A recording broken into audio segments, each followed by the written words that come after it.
कि क्या है, किसी डायरेक्टर के असिस्टेंट ने पूछा था क्या है, मैंने कहा एक्टर है। बोले दिखने से तो लगते नहीं हो एक्टर हो।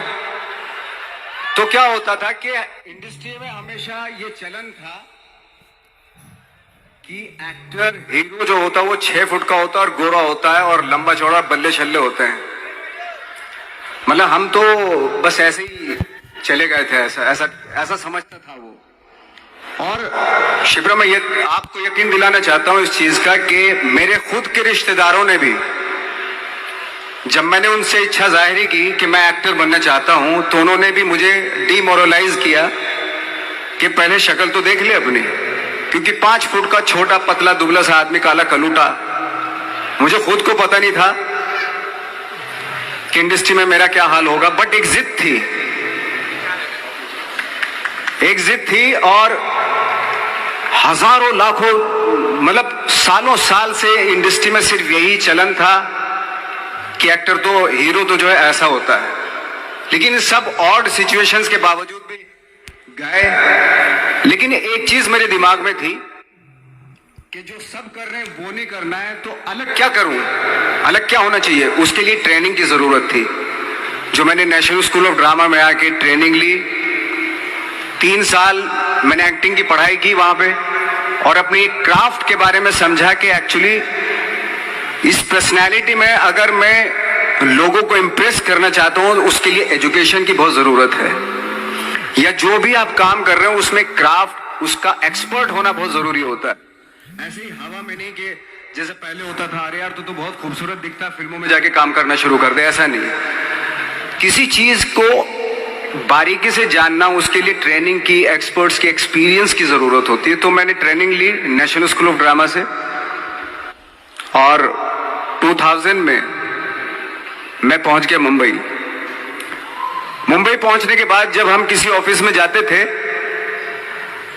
आई थिंक उससे पहले चलन नहीं था बिल्कुल भी। हम लोग गए, जैसे मैंने बताया कि ऑफिस में खड़े हो के, भाई हम एक्टर हैं, काम दोगे क्या? तो बोले पहले हुलिया तो देख अपना तू। तो ये हर बार सुनने के लिए मिलता था, और वो बात भी सही थी, क्योंकि उससे पहले कभी कोई आपने देखा नहीं होगा कोई इतना बड़ा, कोई इतनी सी पर्सनैलिटी का 5 फुट 6 इंच का आदमी, पतला दुबला सा मरियल सा, कि कभी ये इस तरह के लोग एक्टर भी बन सकते हैं, हीरो भी बन सकते हैं, स्टार भी बन सकते हैं। ऐसा चलन था ही नहीं। मैं कॉन्फिडेंट था बिकॉज ऑफ माई ट्रेनिंग।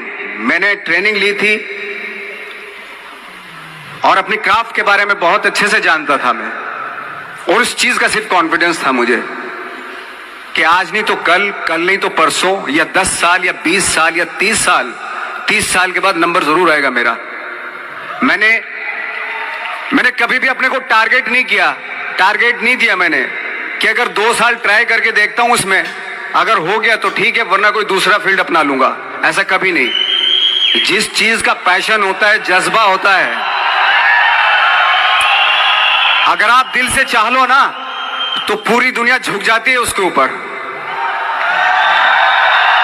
उसको पूरा करने के लिए पूरी कायनात एक हो जाती है कि इस आदमी की जिद के लिए, इस आदमी की जिद के आगे झुकना पड़ेगा, और पूरी दुनिया झुकती है आपकी जिद के आगे। लेकिन आपको जिद्दी होना पड़ता है, आपको बहुत सारे सेक्रीफाइस भी करने पड़ते हैं, क्योंकि ये आपने चाहा है। परीक्षा देनी पड़ती है आपको, जितना बड़ा इम्तिहान होगा उतनी बड़ी परीक्षा भी देनी पड़ेगी। आसान काम नहीं है। छोटे छोटे टारगेट बनाएंगे तो छोटों में निपटारा हो जाएगा। हमेशा अपने आप को टारगेट बढ़ा दो। तो उसके लिए हमेशा अपने आप को अनकंफर्ट जोन में डालो, कि जो इम्पॉसिबल है उसको पॉसिबल करने की शिद्दत, पैशन आपके अंदर होना चाहिए, वो हो जाता है।